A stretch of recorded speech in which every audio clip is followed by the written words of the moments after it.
Dia memerintahkan aku di padang yang berlumpur hijau. Awal mula bangsa Israel memiliki pemerintahan teokrasi, yang artinya Allah sendiri yang memimpin menjadi raja atas mereka. Namun apa yang terjadi atas bangsa ini? Mereka ingin menjadi seperti bangsa yang lain, memiliki pemimpin seorang raja yang nampak dengan kasat mata. Untuk itu dipilih dan diurapilah seorang pemuda dari suku Benyamin bernama Saul untuk menjadi raja. Namun tidak berapa lama dari penobatannya sebagai raja, Saul telah menunjukkan ketidaktaatannya kepada Allah, dan akhirnya roh Allah mundur atas Saul dan roh jahat seizin Tuhan datang mengganggunya. Allah tidak lagi mengokohkan kerajaan Saul, melainkan Allah telah memilih seorang yang berkenan di hatinya. Untuk itu Allah menyuruh Samuel untuk pergi ke Bethlehem, ke rumah Isai, untuk mengurapi salah satu dari anak Isai. Shalom Aleichem Isai. Havenu Shalom Aleichem. Havenu Shalom Aleichem. Havenu Shalom Aleichem. Havenu Shalom Shalom Shalom Aleichem. Havenu Shalom Aleichem. Havenu Shalom Aleichem. Havenu Shalom Aleichem. Havenu Shalom Shalom Shalom Aleichem. Diberkatilah dirimu dan keluargamu, Isai. Shalom Aleichem, damai sejahtera besertamu juga. Ada pesan apa yang Tuhan sampaikan kepadamu atas kami, Nabi? Kedatanganku kemari hendak mengurapi salah satu anakmu untuk menjadi seorang raja. Panggillah mereka semua. Baiklah Nabi, Nabi, inilah anak-anakmu. Janganlah pandang parasnya atau perawakannya yang tinggi, sebab aku telah menolaknya. Bukan yang dilihat manusia, yang dilihat Allah.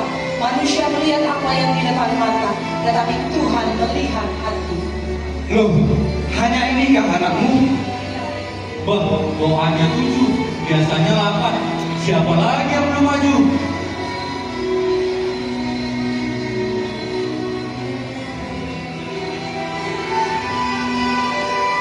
Ada satu lagi, Tuan. Siapa? Daud, Tuan. Oh iya, bisa lupa sama Daudnya. Ya sudahlah, panggil dia sekarang. Baik, siap, Tuan. Daud, Daud, di manakah engkau, Tuanku?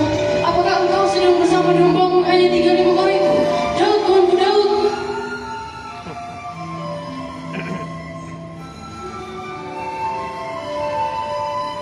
Daud, cepat Daud, kamu dicari sama Nabi Samuel.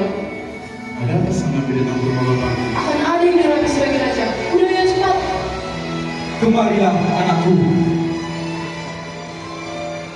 Maka berfirmanlah Tuhan kepada Samuel, bangkitlah, urapilah dia, sebab inilah dia.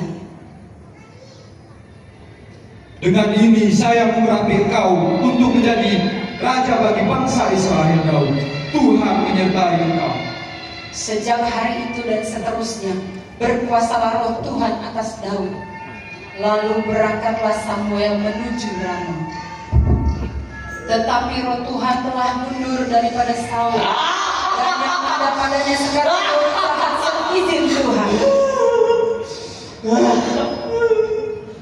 Tuanku, jangan seperti ini Tuanku. Kau jangan terlalu mengubah ya Tuanku. Kita akan hamba waktu di depan ini Tuanku. Jangan kau dapat main musuh Tuanku. Akan hati Tuanku tenang. Apakah betul seperti itu? Baiklah kalau seperti itu. Pelayan, panggillah orang yang pandai bernyanyi itu ke istana sekarang juga.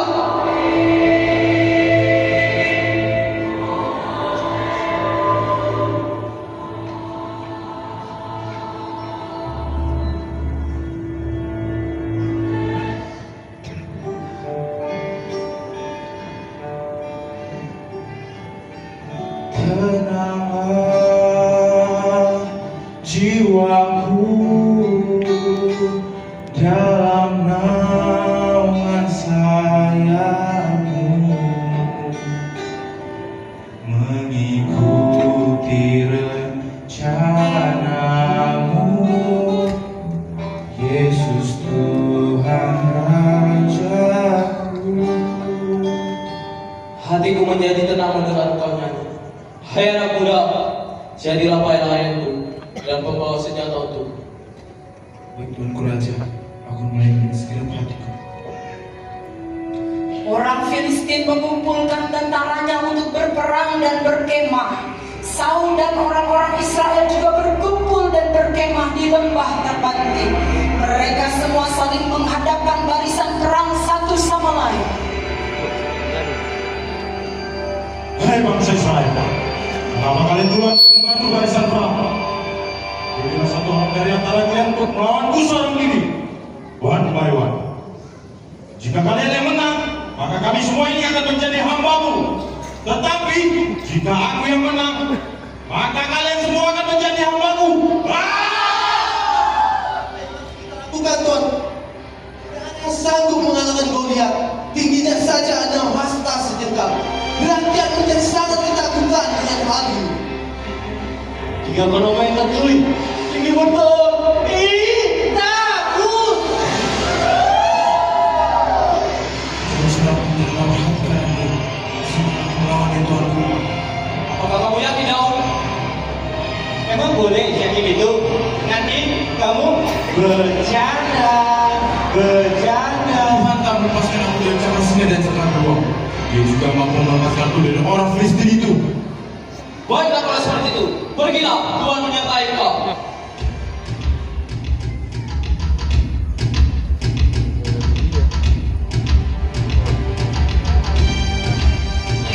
Dia pikir dia yang paling hebat, merasa paling jago dan paling dahsyat.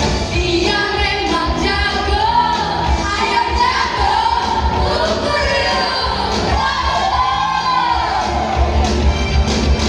Dia memang dahsyat, tapi padaku jatuh.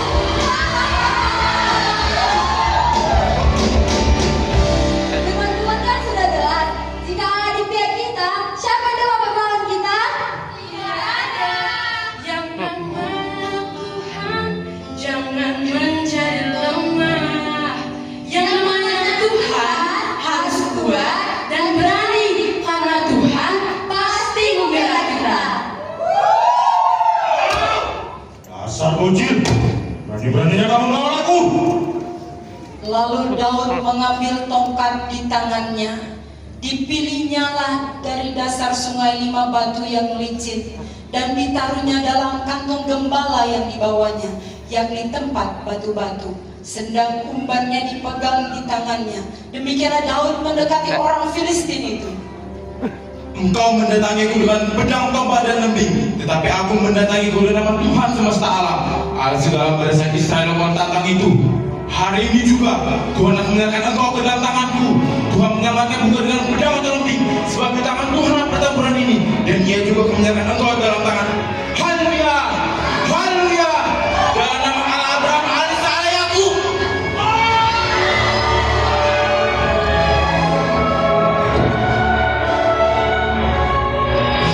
Akhirnya Goliat pun mati di tangan Daud oleh karena pertolongan Tuhan. Tetapi pada waktu mereka pulang, datanglah perempuan-perempuan dari kota Israel menyongsong Raja Saul sambil menyanyi dan menari, merayakan kemenangan Daud yang luar biasa hebatnya. Lalu bangkitlah amarah Saul dengan sangat, dan perkataan itu menyebalkan hatinya, dan Saul akhirnya hendak membunuh Daud.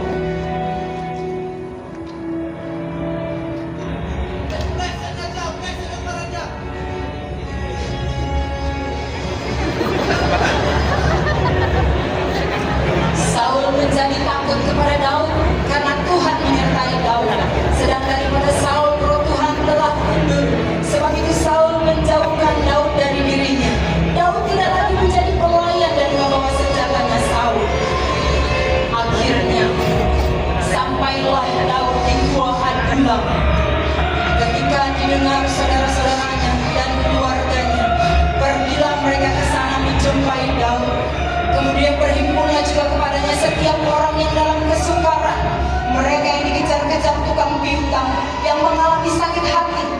yang menjadi pemimpin atas mereka. Daud menguatkan mereka dan ia membawa mereka untuk lebih dekat dan mengasihi Tuhan. Bersama-sama dengan dia, kira-kira ada 400 orang banyaknya. Saudara-saudaraku, kalian hidup kesukaran kesesakan yang tersakiti hatinya. Mulai hari ini, jangan kamu takut, jangan kamu tawar hati, jangan kamu bimbang, tetapi percayalah bahwa Dia sanggup menolong dan memulihkan kehidupanmu. Dia sanggup memelihara dan mengangkat hidupmu. Datanglah mendekat kepadanya, bawalah hidupmu, serahkanlah hidup kepadanya dan percayalah masa depan sungguh ada dan harapanmu takkan sia-sia. Karena di mata Tuhan hidupmu sungguh berharga. Mari bersama-sama denganku kita mengalami Tuhan semakin dekat kepadanya.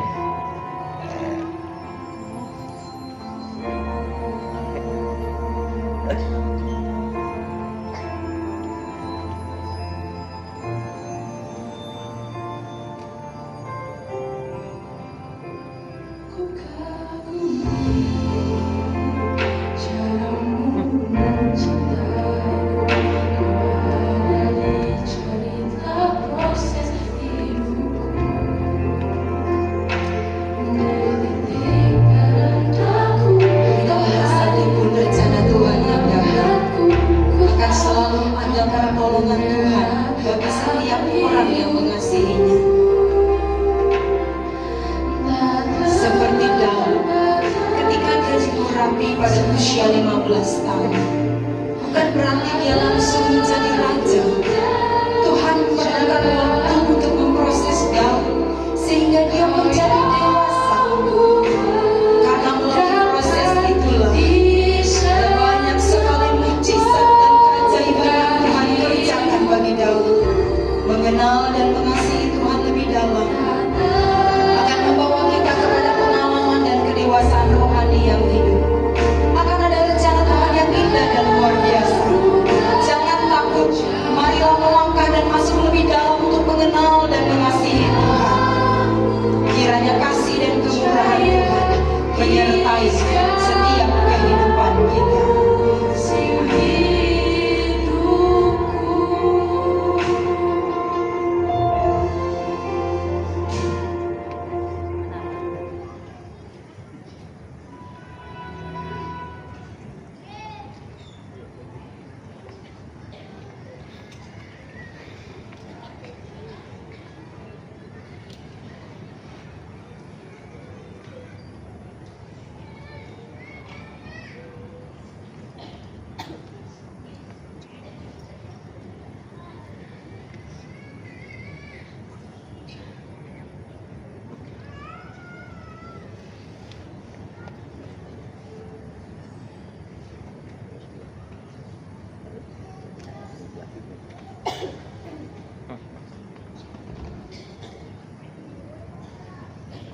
Bagi kita bantu.